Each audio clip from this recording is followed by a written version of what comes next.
Trump campaign's continued use of WikiLeaks after October 7th. Despite the contemporaneous statement by the U.S. government warning of Russian responsibility for the hacking and leaking of the DNC, DCCC, and Clinton campaign documents and emails, the Trump campaign considered the release of these materials to be its, quote, October surprise, close quote. The Trump campaign's press team first found out about the WikiLeaks release when it, quote, hit the press, close quote, on October 7th, and the campaign quickly turned to capitalize on the Podesta emails. The following morning, October 8th, the communications team began compiling information from the release that it could use to attack Clinton. WikiLeaks information was later integrated with Trump's tweets into his speeches and into his press releases. Other members of the Trump family also scrutinized the news, and the campaign tracked WikiLeaks releases in order to populate a fake Clinton campaign website, clintoncane.com. Witnesses did not describe a formalized process for integrating WikiLeaks materials into the campaign. Rather, the campaign would, quote, look to see what's the most newsworthy, close quote, when emails were released. Gates described this as a, quote, wait-and-see, close quote approach. When asked what steps the campaign took to promote WikiLeaks releases, Jared Kushner explained. When the hacked emails would come out, we'd get them. The internet would crowdsource them, and we'd kind of see which ones were hot.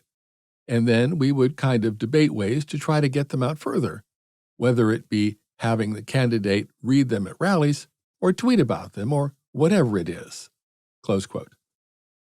Kushner said the discussions were, quote, not like a traditional command and control structure, close quote, but rather, quote, a bunch of people who were helping figure it out, close quote.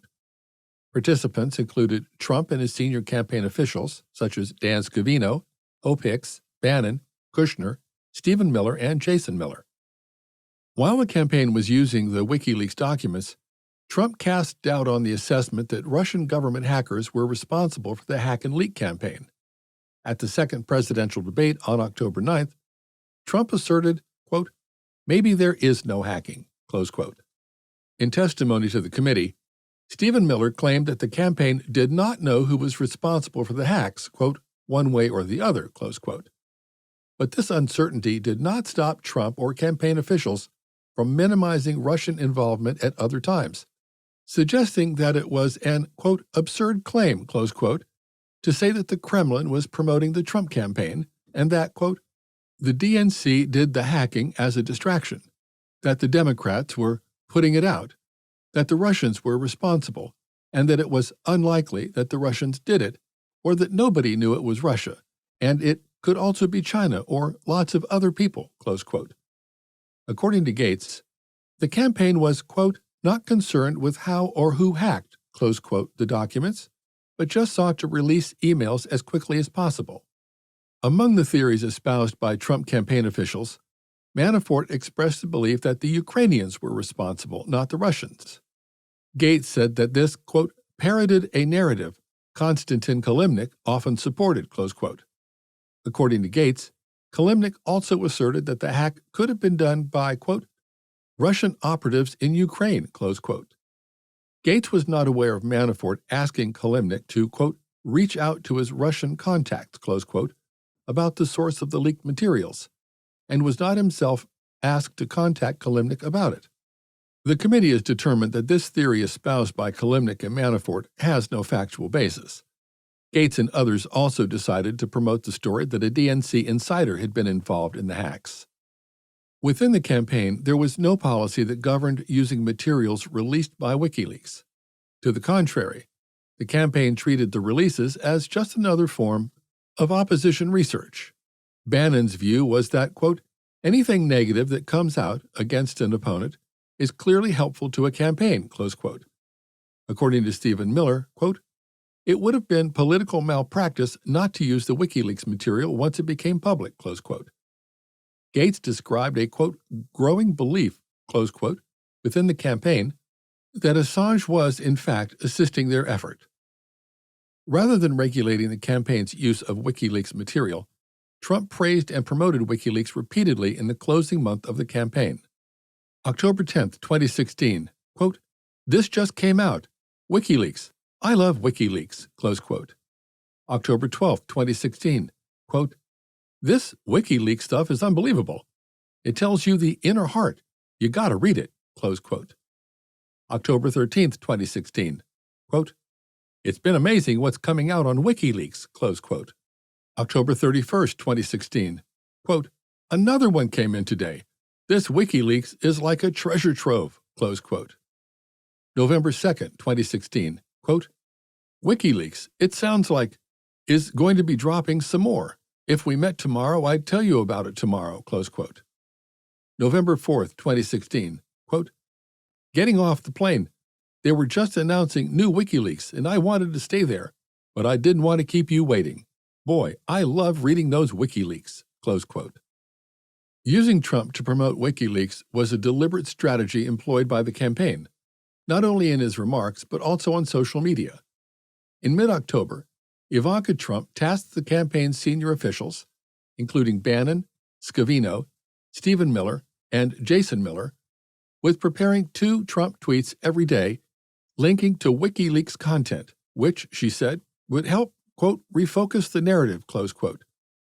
Trump tweeted direct references to WikiLeaks throughout October and November 2016, including on October 11th, 12th, 16th, 17th, 21st, twice, 22nd, 24th, 27th, and November 1st. WikiLeaks contacted the Trump campaign directly through Donald Trump Jr. on several occasions. On September 21st, WikiLeaks used a direct message on Twitter to reach out to Trump Jr. for a comment about a website, quote, PutinTrump.org, close quote, and provided Trump Jr. a password to access the website before it launched. Trump Jr. responded, quote, off the record, I don't know who that is, but I'll ask around, close quote. He then forwarded the message to senior campaign officials in an email and asked for their thoughts, indicating that he had visited the website. Quote, guys, I got a weird Twitter DM from WikiLeaks. See below. I tried the password and it works. And the About section they reference contains the next pick in terms of who is behind it. Not sure if this is anything, but it seems like it's really WikiLeaks asking me as I follow them, and it is a DM. Do you know the people mentioned and what the conspiracy they are looking for could be? These are just screenshots, but it's a fully built-out page claiming to be a PAC. Let me know your thoughts and if we want to look into it, close quote. Trump Jr. expressed concern about the webpage, though not about WikiLeaks itself. Quote, the way they asked the question, it almost seemed like there was some connection we should be aware of, though. Do any of the political people recognize the names there, close quote. Some members of the campaign responded to Trump Jr., but he did not communicate further with WikiLeaks on the topic. WikiLeaks also sought to coordinate its distribution of stolen documents with the campaign. After Trump proclaimed at an October 10th rally, quote, I love WikiLeaks, close quote, and then posted about it on Twitter, WikiLeaks resumed messaging with Trump Jr. On October 12th, it said, quote, strongly suggest your dad tweets this link if he mentions us. There's many great stories the press are missing, and we're sure some of your followers will find it. BTW, we just released Podesta Emails Part 4, close quote. Shortly afterward, Trump tweeted, quote, very little pickup by the dishonest media of incredible information provided by WikiLeaks. So dishonest. Rigged system, close quote. 2 days later, Donald Trump Jr. tweeted the link himself, quote, for those who have the time to read about all the corruption and hypocrisy, all the @WikiLeaks emails are right here. WLSearch.tk, close quote. Trump Jr. admitted that this may have been in response to the request from WikiLeaks, but also suggested that it could have been part of a general practice of retweeting the WikiLeaks releases when they came out. According to public information, Trump Jr. retweeted WikiLeaks content numerous times in October and November 2016, frequently encouraging others to go to WikiLeaks or elsewhere to review the hacked emails. Trump Jr. defended his treatment of WikiLeaks as, quote, a media organization, close quote, asserting that, quote, they're reaching out to me to essentially promote what they had put out, close quote. He considered the emails, quote, relevant, close quote, and said that, quote, other people should see it, close quote. He admitted, however, that he did not think about whether WikiLeaks was acting as a pass-through for Russia or otherwise consider WikiLeaks' history of hostile actions against the United States. The campaign's preoccupation with WikiLeaks continued until the general election. As the general election approached, Scavino, a member of the communications team who also had a role in administering Trump's Twitter account during the campaign, increasingly forwarded updates relating to WikiLeaks to other campaign officials using subject lines like, quote, "Wiki about to drop some bombs, 4 p.m. E," close quote, and, quote, "The WikiLeaks bomb," close quote, and linking to the latest WikiLeaks Twitter post or its website. To one, Donald Trump Jr. responded, quote, "Blow it out," close quote.